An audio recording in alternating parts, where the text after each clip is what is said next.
जीवन में सुख और दुख सबको मिलते हैं, सबको मिलते हैं, पर एक जो ठाकुर जी के चरणों से जुड़ा हुआ होता है व्यक्ति, कोई भी संसारी, कोई भी मनुष्य, कोई भी प्राणी, वो प्रत्येक दुख में भी सुख की तलाश कर लेता है। और वही अगर एक व्यक्ति है, उसको लाख सुख भी आप दे दो, लेकिन सुख के बीच में से वो दुख की तलाश कर लेगा। एक आपसे बहुत सीधा और सरल सा प्रश्न पूछती हूं, आप मुझे उत्तर दीजिएगा। आपसे थोड़ी दूर पर दो लोग बैठे हों, वो दोनों लोग आपकी ओर देखें, फिर बात करना शुरू कर दें, फिर आपकी ओर एक बार देखें, फिर बात करना शुरू कर दें। आपके मन और मस्तिष्क में, दिल और दिमाग में पहला ख्याल क्या आएगा? वो क्या कर रहे होंगे? बोलिए। दूसरी चीज, अच्छा नहीं सोच रहे होंगे, मेरी बुराई कर रहे हैं। क्यों भैया? क्या उन्होंने आपको बताया कि देखो हम आपकी बुराई कर रहे हैं? मान लीजिए आप इधर बैठे, मान लीजिए आपका कुर्ता, शर्ट, जैकेट, पैंट उनको अच्छी लग गई, और मान लो आपकी कोई साड़ी उनको पसंद आ गई और वो उस बारे में बात कर रहे हो तो कि देखो तो कितनी सुंदर साड़ी, अगले बार ना दीपावली पे हम भी ऐसी ही लेंगे। अब वो देख रहे हैं, बात कर रहे हैं, आपने पहला थॉट क्या लाया? पहला ख्याल हमारे ही बारे में बुराई कर रहे हैं। अब हमें देख रहे हैं तो क्या, अब हुआ क्या? सामने वाला अच्छा भी सोच रहा है, फिर भी हमने सोच लिया वो बुरा सोच रहा है, और अब हमारे अंदर ईर्ष्या भी है, गुस्सा भी है, और बदला लेने की चाहत भी है, जबकि सामने वाले ने ऐसा कुछ भी नहीं किया। ये जो चीजें हैं, मन की भावना ही, इनको विकार ऐसे नहीं कहा गया है। हम इन्हीं चीजों में जीते हैं। अगर मान लीजिए दो लोग सच में बुराई कर रहे हैं और आप अपना मन पवित्र करके मन में सोच लो, वो चाहे जो कर रहे हो हमारे बारे में अच्छा ही सोच रहे होंगे। अब वो चाहे बुराई करें या ना करें, वो उनकी बला से आप तो खुश हो ना, आपको तो कोई फर्क नहीं पड़ा, क्योंकि आपने उस बुराई में से भी अच्छाई ढूंढ ली। तो स्वभाव को बस यहीं तक लेके जाना है कि गलत में से भी सही कहां से खोजा जाए। जैसे ईर्ष्या कहते हैं ना, जलन। ईर्ष्या एक ऐसी आग होती है जो और किसी को नहीं जलाती है, ये सिर्फ उसे जलाती है जिसके भीतर ये प्रकट होती है।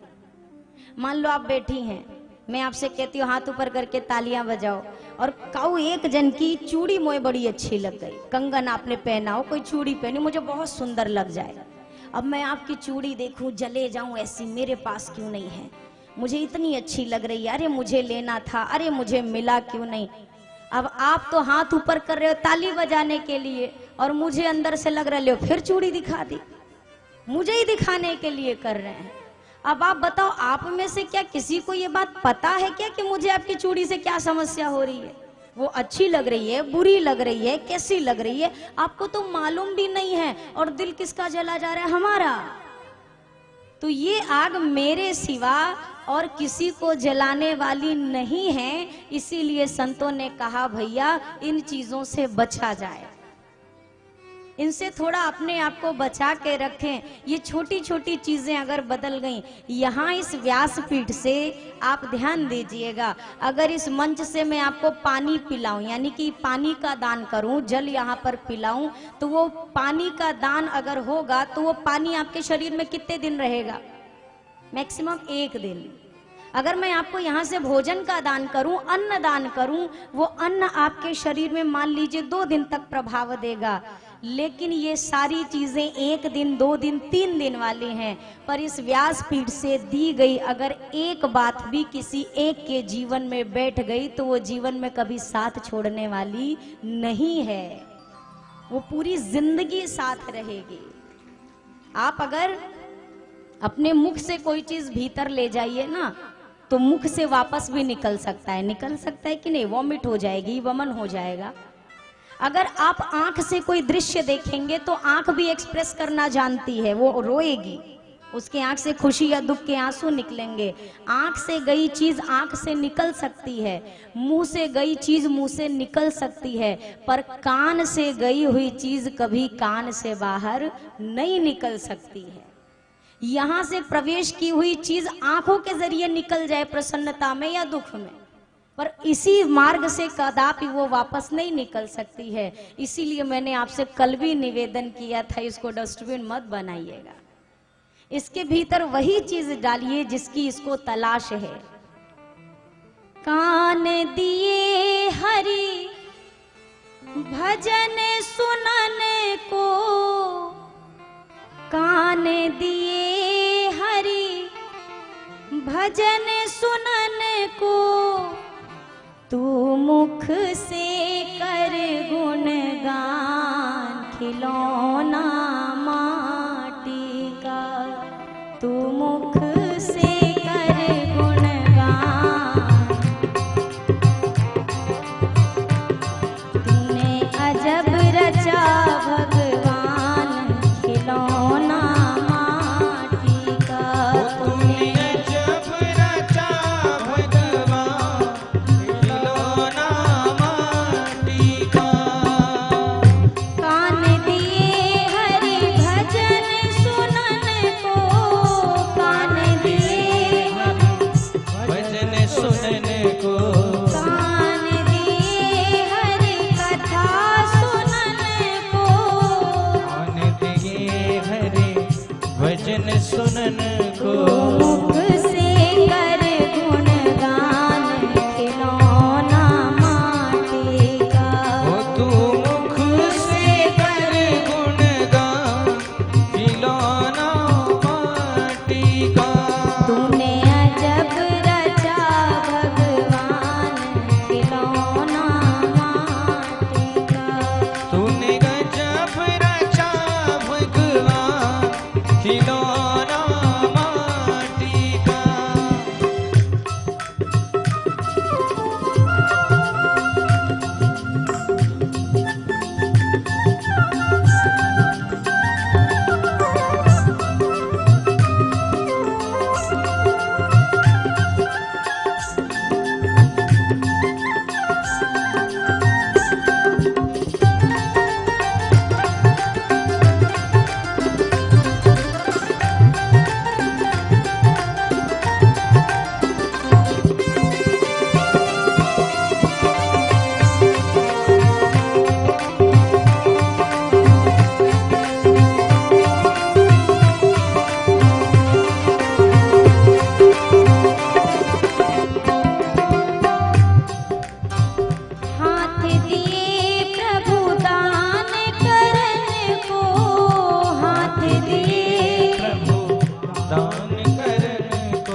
कुछ काम आएगा। अरे माटी का खिलौना माटी में मिल जाएगा, माटी का खिलौना माटी में मिल जाएगा। मान मेरा कहना नहीं तो पछताएगा, मान मेरा कहना नहीं तो पछताएगा। माटी का खिलौना माटी में मिल जाएगा, माटी का खिलौना माटी में मिल जाएगा। माटी का खिलौना माटी में मिल जाएगा, माटी का खिलौना। माटी में मिल जाएगा। मान मेरा कहना नहीं तो पछताएगा, मान मेरा कहना नहीं तो पछताएगा। माटी का खिलौना माटी में मिल जाएगा, माटी का खिलौना माटी में मिल जाएगा। माटी का खिलौना माटी में मिल जाएगा। माटी का खिलौना माटी में मिल जाएगा। बोलिए सियावर रामचंद्र की, बोला करिए। इसीलिए शुरुआत में मैं कहती हूँ बोलिए, उसके बाद कहती हूँ सियावर रामचंद्र की। हाँ तो बोला करिए, बोलिए सियावर रामचंद्र की। अरे मान मेरा कहना नहीं तो पछताएगा, माटी का खिलौना माटी में मिल जाएगा। दो पत्थर थे, एक मूर्ति बनाने वाले उन दो शिलाओं के पास पहुंचे, जाकर उन शिलाओं से कहा कि ऐसा है, मैं तुम्हें अपने साथ ले जाना चाहता हूं। शिला ने जवाब दिया कि मुझे ले जाकर क्या करोगे। दो शिलाएं थी बड़ी बड़ी सी। मूर्तिकार ने कहा कि हम तुम्हें अपने साथ लेकर के जाएंगे और मैं तुम्हें तराश करके बहुत सुंदर भगवान की मूर्ति में बना दूंगा, मूर्ति में परिवर्तित कर दूंगा, लोग तुम्हारी पूजा करेंगे। एक शिला ने, एक पत्थर ने कहा नहीं नहीं भैया, तुम हम पे छेनी चलाओगे, हथौड़ी से हमें काटोगे, पीटोगे, बड़ी तकलीफ होगी, मैं तो तुम्हारे साथ नहीं जाऊंगा। पर दूसरी शिला ने सोचा कि अरे जीवन तो ऐसे ही धूल मिट्टी में पड़े पड़े बर्बाद ही हो रहा है, अगर किसी बहाने ठाकुर जी के काम आ जाऊंगा तो मेरा जीवन सफल हो जाएगा। दूसरे पत्थर ने कहा भैया मुझे आप अपने साथ ले चलो। तो इस शिला को मूर्तिकार अपने साथ लेके गए, खूब सुंदर से ठाकुर जी की प्रतिमा उसमें गढ़ी, फिर उस प्रतिमा को मंदिर में ले जाकर प्राण प्रतिष्ठा करा के विराजमान कराया गया। अब लोगों ने सोचा मंदिर तो बन गया, ठाकुर जी भी विराजमान हो गए, लेकिन जो भक्त आएंगे नारियल फोड़ेंगे तो नारियल फोड़ने की जगह नहीं है, तो क्या किया जाए। तो अब नारियल फोड़ने के लिए वो जो दूसरे वाले पत्थर ने मना किया था ना, उसको लेके आए। एक बार चोट खा जाता तो जीवन भर ठाकुर जी की चरण शरण के सहारे जीवन भर पूजा जाता। एक बार चोट खाने से मना किया, अब ले जो आवे वही पटके, जय श्री राम। दिन भर में 100 चोट खा रहा है। अब समझने का प्रयास करिएगा। ठीक उसी प्रकार छोटी मोटी तकलीफ को प्राप्त करके भी अगर कोई ये कहे कि हम तुम्हारे थे प्रभु जी, हम तुम्हारे हैं और हम तुम्हारे ही रहेंगे ओ मेरे प्रियतम, जो इस बात पर अडिग रहता है ना, फिर सही कहूं संसार में वो भगवान की कृपा से पूजा जाता है। ये कुछ परीक्षाएं होती हैं जीवन में जो आवश्यक है, क्योंकि जो सबसे अव्वल क्लास का विद्यार्थी होता है ना, टीचर को भरोसा भी उस पर सबसे ज्यादा होता है और सबसे कठिन वाला क्वेश्चन भी उसी बच्चे से पूछा जाता है।